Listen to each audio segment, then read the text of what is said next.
आज भारत मुक्ति मोर्चा के द्वारा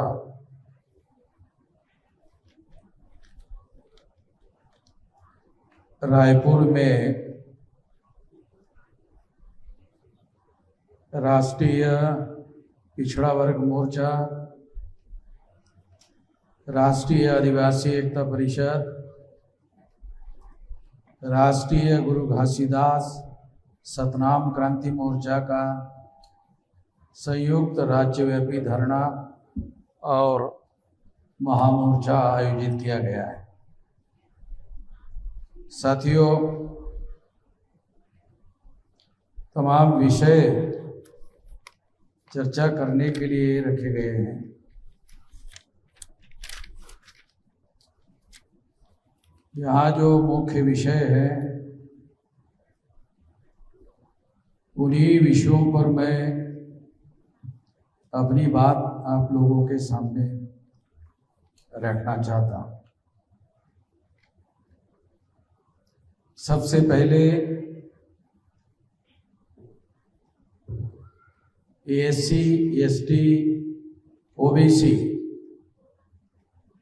इनकी संख्या 74.5% है।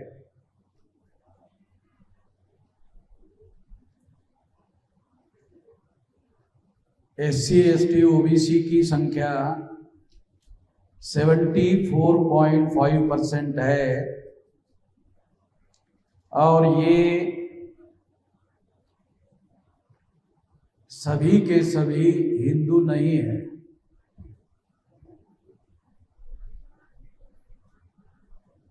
आप लोग सोचते हो केवल आदिवासी हिंदू नहीं है। छत्तीसगढ़ के आदिवासी लोग ऐसा सोचते हैं कि केवल आदिवासी हिंदू नहीं है। साथियों, केवल आदिवासी ही हिंदू नहीं है, बल्कि एससी, एसटी, ओबीसी हिंदू नहीं है।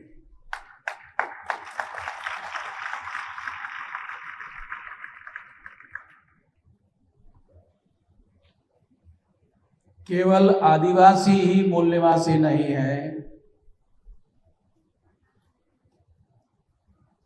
बल्कि एससी, एसटी, ओबीसी के लोग ये 74.5% है और इनसे कन्वर्टेड जो माइनॉरिटी है वो भी इस देश की मूल निवासी है।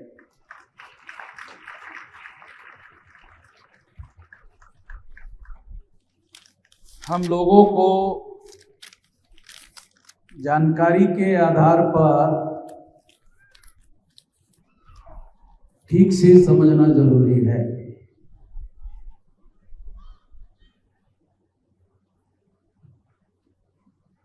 तो सबसे पहले हिंदू शब्द कैसे आया?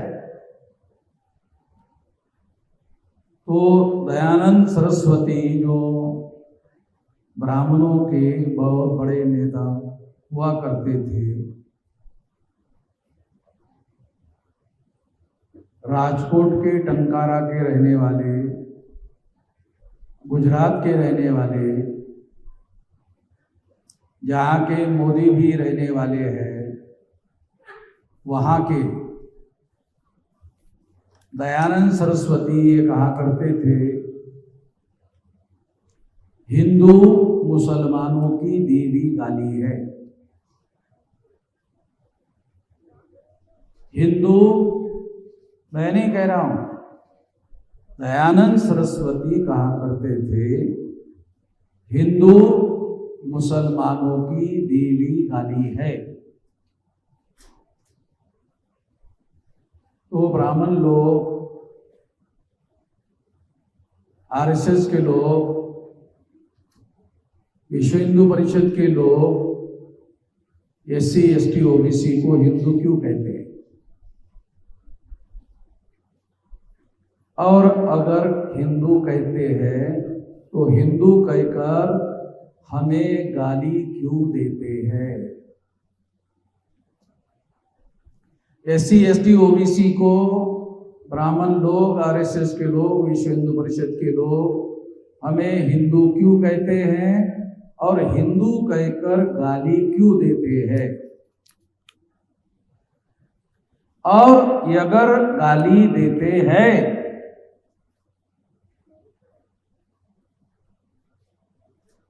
तो हमें उनकी गाली स्वीकार नहीं है।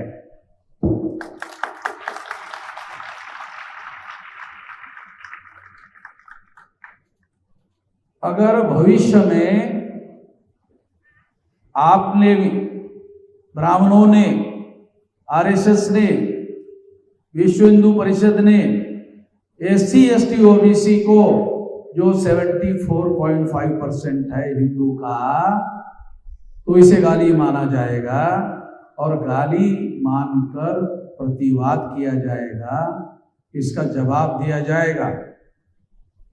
जवाब देंगे, अगर आप गाली देंगे तो इसका जवाब दिया जाएगा। सारे लोग इकट्ठा होकर, SC ST OBC के लोग इकट्ठा होकर ब्राह्मणों को जवाब दिया जाएगा। ब्राह्मणों की संख्या केवल मात्र 3.5% है और ब्राह्मण भारत के मूल निवासी नहीं है, विदेश से आए हुए हैं। और अगर विदेश से आए हुए हैं तो उनको हमारा नाम रखने का अधिकार नहीं है, हम उनका नाम जरूर रख सकते हैं।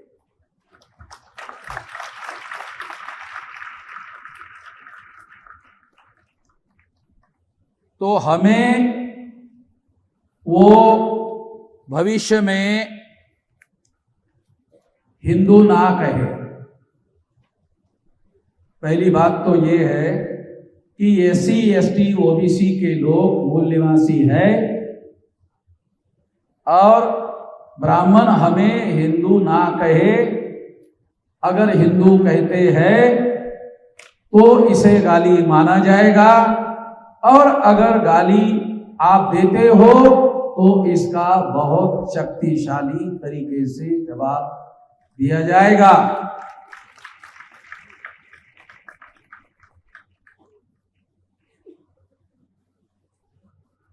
साथियों, पहली बात तो ये हम लोग ध्यान रखें, आदिवासियों में कुछ लोग ऐसे हैं जो ऐसा कहते हैं केवल आदिवासी ही मूल निवासी है। फिर तो 7% हो गए। सारे देश की संख्या में आदिवासी की संख्या 7% है, तो 7% लोगों को 93% से लड़ना पड़ेगा। तो मूर्खता नहीं करनी चाहिए, मूर्खता नहीं करनी चाहिए। मूर्खता करते रहते हैं हमारे लोग। हमारे में से ही कुछ लोग जो है जिनको आंदोलन समझ में नहीं आता, आंदोलन कैसे लड़ा जाए, वो लोग केवल आदिवासियों को ही मूल निवासी कहते हैं। तो केवल आदिवासी मूल निवासी नहीं है, SC ST OBC और इनसे कन्वर्टेड जो लोग हैं, अगर इन्होंने धर्म बदला। अभी हमारे कुछ साथी कहते हैं कि ये मूल निवासी लोगों का धर्मांतरण जो है नहीं होता है। ये बात भी सही है, क्योंकि मूल निवासियों का कोई धर्म तो है नहीं, मूल निवासियों का कोई धर्म नहीं है। खास तौर पर ब्राह्मण धर्म जो है, जिसे हिंदू धर्म कहा जाता है, वो मूल रूप से ब्राह्मण धर्म है। वर्ण धर्म, जाति धर्म, अस्पृश्यता धर्म, आदिवासियों का सेग्रीगेशन, महिलाओं की दास्ता, शूद्रत्व को OBC के ऊपर थोपा जाना, ये सारा का सारा ब्राह्मण धर्म है। तो जिसे हम लोग बार बार हिंदू कहते रहते हैं, वो वास्तव में हिंदू नहीं है, वो ब्राह्मण धर्म है। अगर आप SC ST OBC को ब्राह्मण लोग हिंदू क्यों कहते हैं, उसका भी हिस्टोरिकल कारण है। जब अंग्रेज भारत में आए और अंग्रेज भारत में आने के बाद देश में एडल्ट फ्रेंचाइज की चर्चा शुरू हुई, प्रौढ़ मताधिकार की चर्चा शुरू हुई। तो ब्राह्मणों ने सोचा, वर्ण व्यवस्था में तो हम सबके ऊपर अपने से ही रख दिए थे। ब्राह्मणों ने सोचा, वर्ण व्यवस्था हमने बनाई और हमने सबके ऊपर अपने को रख दिया था। अगर गिनती हो जाती है, सारे देश भर में गिनती हो जाती है, तो सारे देश भर में जब गिनती हो जाएगी,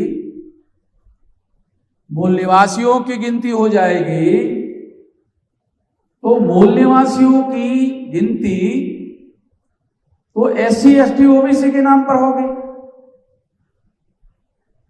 जब SC ST OBC के नाम पर होगी, जो संवैधानिक मान्यता है, इसको संवैधानिक मान्यता है,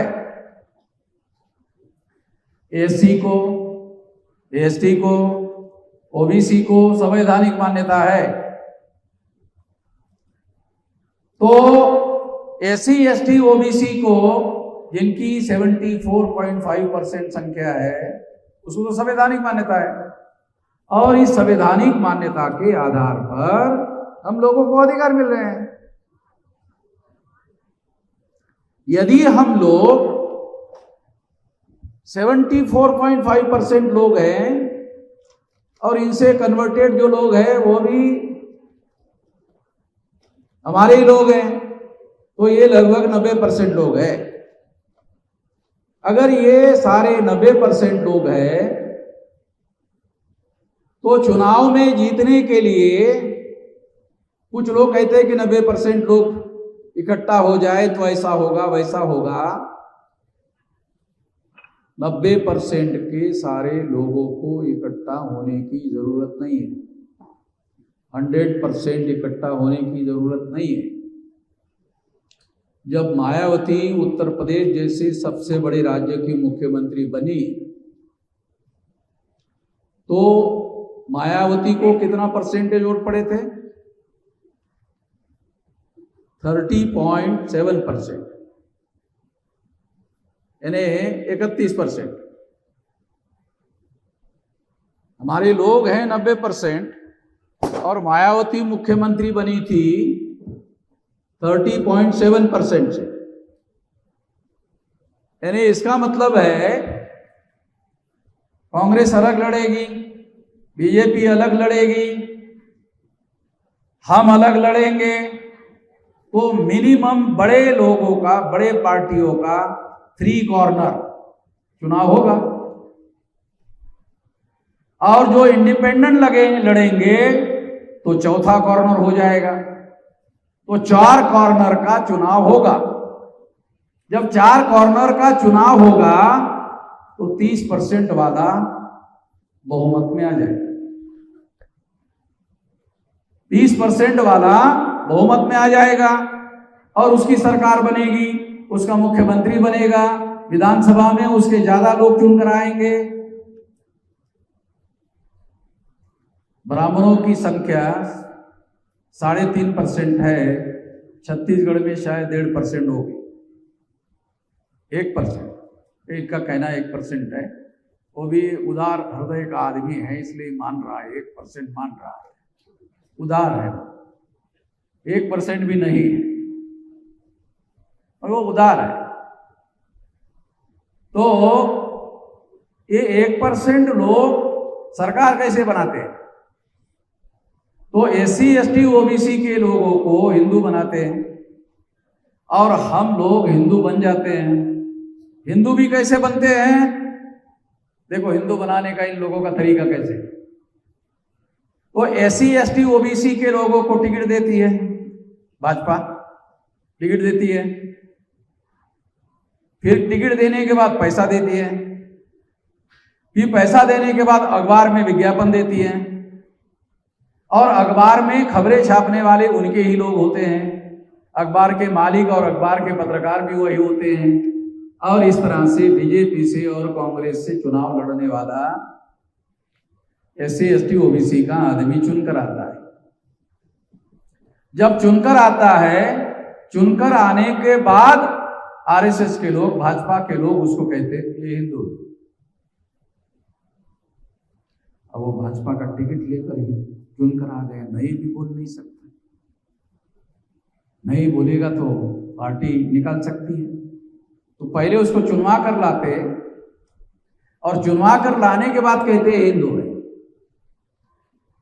क्या ब्राह्मणों ने कभी हिंदू धर्म की SC ST OBC के लोगों को दीक्षा दी? भाई तुम लोगों को पता है? तो मैं ऐसा मानता हूं कि इनसे जानकार तुम लोग हो। तो क्या हम लोगों को पता है कि ब्राह्मणों ने उनके धर्म की हमारे लोगों को दीक्षा देने का काम किया? जैसे क्रिश्चियन लोग दीक्षा देते हैं, जैसे मुस्लिम लोग दीक्षा देते हैं, क्या ब्राह्मणों ने हिंदू बनाने के लिए हमारे लोगों को कोई दीक्षा दी? तो हिंदू कैसे होता जानते हो? जो क्रिश्चियन नहीं है, जो मुसलमान नहीं है, जो कोई और नहीं है, वो हिंदू है। जो नहीं है नहीं है नहीं है नहीं है, वो हिंदू है। पता है आप लोगों को हिंदू की व्याख्या ये है? जो नहीं है नहीं है नहीं है, वो हिंदू है।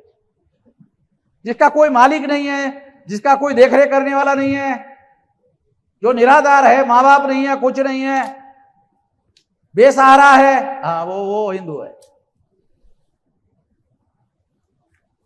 ब्राह्मण कभी हमारे SC ST OBC को हिंदू कहते हैं। जब मंडल कमीशन में OBC के लोगों को बाबू की नौकरी और चपरासी की नौकरी मिलने के लिए रिजर्वेशन लागू हो गया, तो सारे देश भर में ब्राह्मणों ने विरोध किया कि इनको चपरासी की नौकरी में रिजर्वेशन, बाबू की नौकरी में रिजर्वेशन क्यों दे रहे हो? क्लास 3 की नौकरी में रिजर्वेशन क्यों दे रहे हो? ब्राह्मणों ने विरोध किया। तो हमारे लोगों को जानकारी ही नहीं है। ये ब्राह्मण लोगों ने सारे देश भर में विरोध किया था। अगर ब्राह्मण लोगों ने OBC के लोगों का विरोध किया था, तो ब्राह्मणों के कहने पर जो हिंदू धर्म बना है, वो किसी मापदंड में OBC के लोग भी हिंदू नहीं है। अगर हिंदू होते तो मुसलमान मुसलमान की लड़ाई लड़ता, क्रिश्चियन की लड़ाई लड़ता। वैसे ब्राह्मण हिंदू की लड़ाई क्यों नहीं लड़ रहा कि हिंदुओं की संख्या इतनी है तो उनको इतने 74.5% अधिकार मिलने चाहिए? कभी सुना? कभी किसी ब्राह्मण ने हिंदू की लड़ाई लड़कर उनको नौकरी में और तमाम प्रकार के अधिकार इनको मिलना चाहिए, कभी कोई लड़ाई नहीं लड़ी ब्राह्मणों? तो ब्राह्मण केवल अपने बारे में लड़ाई लड़ता है। और जब हम लोगों को एडल्ट फ्रेंचाइज में प्रौढ़ मताधिकार मिला, तब उनको लगा कि अब ये शूद्र, जिसको ब्राह्मण धर्म के अनुसार वर्ण व्यवस्था में शूद्र वर्ण के, चौथे वर्ण के लोग हैं, इनकी संख्या ज्यादा है। अगर इनको हम हिंदू कहकर अधिकार देने की जरूरत नहीं है, कहने का केवल ये हिंदू है, हिंदू है, हिंदू है, हिंदू है, हिंदू है। तो हमारे गधे लोग जो है कहते हैं हाँ हिंदू है, हिंदू है, हिंदू है। हिंदू के नाम पर कोई अधिकार नहीं है। अधिकार SC ST OBC के नाम पर है। अधिकार SC ST OBC के नाम पर है। संविधान में SC ST OBC के नाम पर अधिकार है। अगर हिंदू ब्राह्मणों के धर्म का नाम है तो SC ST OBC के लोगों को कहना चाहिए कि हम लोग हिंदू नहीं है, हम मूल निवासी है।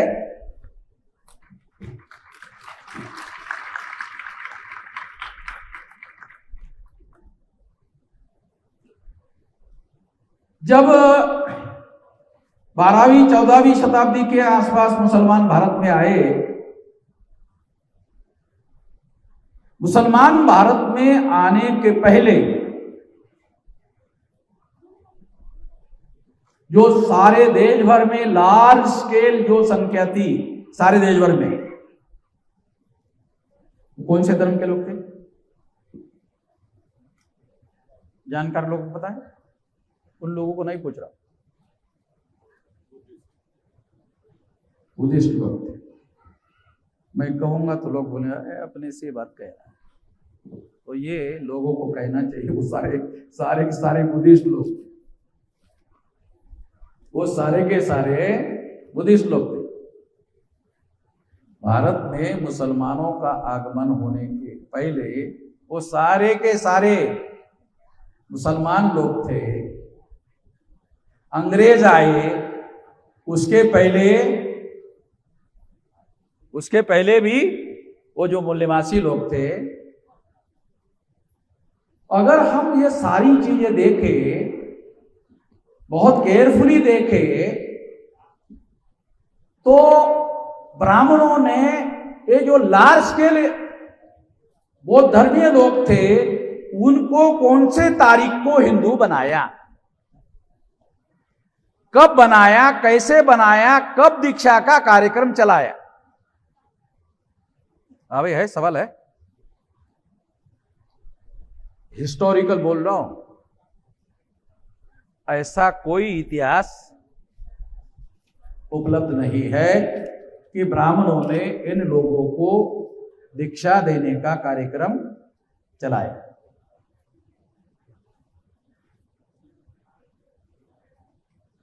क्योंकि इनके लोग जो है, इनके जो धर्म प्रचारक लोग हैं, इनके धर्म प्रचारकों के विरोध में जब आदेश निकाले गए और वो धर्म प्रचारक छोड़कर चले गए, तो धर्म प्रचारकों के विहीन ये लोग रहने की वजह से इनकी आइडेंटिटी समाप्त हो गई। ये इतिहास है और इस इतिहास को हम लोगों को समझना होगा। और उसी को बाद में ब्राह्मणों ने हिंदू कहना शुरू कर दिया। और दयानंद सरस्वती कहते हैं कि हिंदू तो मुसलमानों की दी हुई गाली है। तो आरएसएस के लोग, भाजपा के लोग, विश्व हिंदू परिषद के लोग एससी एसटी ओबीसी को हिंदू कहकर गाली क्यों दे रहे हैं? ऐसा मैंने आरएसएस के लोगों को, भाजपा के लोगों को, विश्व हिंदू परिषद के लोगों को सवाल पूछा, रिकॉर्ड में मेरे पास है, सवाल पूछा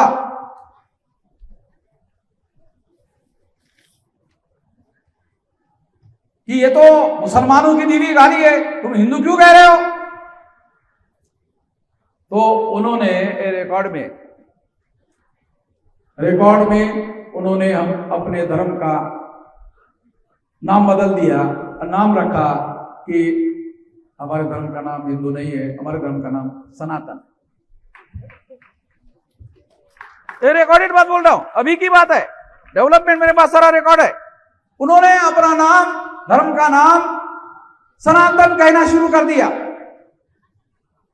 मैंने उनको कहा, अरे सनातन भी तुम्हारा नहीं है, सनातन तो बुद्ध का प्रवचन है। एस धम्मो सनातनो, यह धर्म सनातन है, ये तो बुद्ध का प्रवचन है। बुद्ध कहता है कि ये जो मैं कह रहा हूं ये सनातन धर्म है। तो ये तो बुद्ध का है, तुम्हारा क्या है? ब्राह्मणों को पूछा मैंने, ये लोग जवाब दे रहे। अरे ब्राह्मणों को पूछा, schedule caste schedule tribe OBC को जवाब देने की जरूरत नहीं है। ब्राह्मणों को पूछा, ब्राह्मणों के पास कोई जवाब नहीं है। भाई सनातन भी तुम्हारा नहीं है, क्यों नहीं है? क्योंकि तुम भारत के ही मूल निवासी नहीं हो।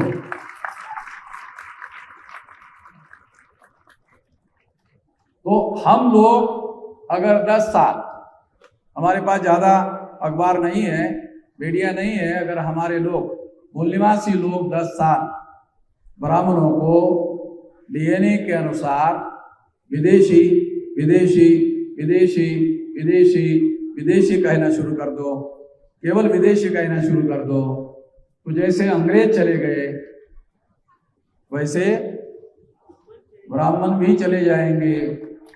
वैसे आजकल जब ब्राह्मण अपने लड़कों को अमेरिका और यूरोप में पढ़ने के लिए भेजता है, तब उसको कहता है बेटा वापस आने की जरूरत नहीं, वहाँ अच्छी पढ़ाई कर ले, अच्छी डिग्री हासिल कर ले, अच्छी नौकरी हासिल कर ले, घर ले ले, फिर हमें भी बुला ले। वो पूछता है पापा इधर अमेरिका आने की क्यों सोच रहे हो? कहा बावन में श्रम आंदोलन चला रहा है तो हमें डर लग रहा है कि जिंदा तो छोड़ो, मरने के बाद हम लोगों को कब्र के लिए जगह मिलेगी कि नहीं मिलेगी, हमें डर सता रहा है। हमें जिंदा का डर नहीं सता रहा है, मरने के बाद जगह मिलेगी कि नहीं मिलेगी इसका डर सता रहा है। साथियों, हम लोग इतने अमानवीय नहीं है कि उनको मरने के बाद जमीन नहीं देंगे, दिया जा सकता है, मगर हम लोगों को अपने आप को जो ब्राह्मणों के द्वारा हमें नाम दिए जा रहे हैं वो नाम हमें स्वीकार नहीं करना चाहिए और हम लोगों को अपना विशाल संगठन खड़ा करना चाहिए। अगर हम लोग अपना विशाल संगठन खड़ा करते हैं तो निश्चित रूप से हम लोग संगठित शक्ति के बल पर जो चाहे वो कर सकते हैं। ऐसा करने के लिए हमें अपने आप को तैयार करना चाहिए, संगठित करना चाहिए। तो आप लोग अपने अपने भौगोलिक क्षेत्र में जाइए और जाकर आप लोगों को जिला लेवल का, तहसील लेवल का, ब्लॉक लेवल का, ग्राम पंचायत लेवल का, ग्राम लेवल का और बूथ लेवल का, जिसमें एक बूथ में 1200 वोटर होते हैं, तो एक बूथ लेवल का संगठन हमको खड़ा करना चाहिए। और बूथ लेवल का संगठन जब आप खड़ा करोगे तो ये भौगोलिक नेटवर्किंग होगा, उसके नीचे schedule caste, most backward schedule caste, extreme backward schedule caste, schedule tribe, most backward schedule tribe, MBC, OBC और इनसे कन्वर्टेड माइनॉरिटीज। तो ये हमारे ही लोग हैं, ये सारे के सारे हमारे ही लोग हैं।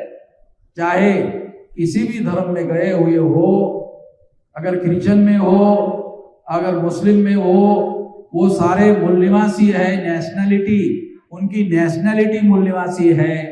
इसके आधार पर हम लोग अपने आप को इकट्ठा करें और विशाल संगठन का निर्माण करें। संगठित शक्ति निर्माण हो जाएगी, सारी समस्याओं का समाधान होगा। बस इतना करना है, ज्यादा कुछ नहीं करना है। आपको हम बोल रहे हैं संगठित शक्ति का निर्माण करो, ये आपको करना है। बाकी आप लोगों को राजा बनाना, देश का राजा बनाना, ये हमारी जिम्मेदारी है। हम जैसा कह रहे हैं अपने एरिया में आप संगठित करो और हम आपको देश का राजा बनाने का काम करेंगे। और राजा की कोई समस्या नहीं होती, जो राजा होता है उसकी कोई समस्या नहीं होती है, होती है तो चुटकी से समाधान करता है, ऐसे चुटकी से समाधान कर लेता है। इसलिए राजा बनना जरूरी है। और राजा बनने के लिए जो संविधान में अधिकार चाहिए थे वो बाबा साहब अम्बेडकर ने सबको दे दिए हैं। केवल संगठित होने की जरूरत है, बस संगठित होने की जरूरत है। एक कमी हमारे अंदर है, संगठित होने की जरूरत है। हम कांग्रेस के नीचे संगठित हो जाते हैं, हम बीजेपी के नीचे संगठित हो जाते हैं, हम ब्राह्मण के नीचे संगठित हो जाते हैं और ब्राह्मण से नाराज होते हैं तो दूसरे ब्राह्मण के नीचे संगठित हो जाते हैं। ब्राह्मण से छोड़ते ही नहीं, अपने आप के नीचे संगठित होने के लिए तैयार नहीं है। हमारे लोगों का अपने आप पर यकीन नहीं है, विश्वास नहीं। अभी हम लोगों को अपने आप पर यकीन करना चाहिए, विश्वास करना चाहिए और संगठित शक्ति का निर्माण करके, संगठित शक्ति का निर्माण होते ही हमारी सारी समस्याओं का समाधान हो। यही इलाज है। बस मैं इतना ही कहना चाहता हूं, ज्यादा नहीं कहना चाहता। आपने मेरी बात ध्यान से सुनी, इसके लिए आभारी है। धन्यवाद।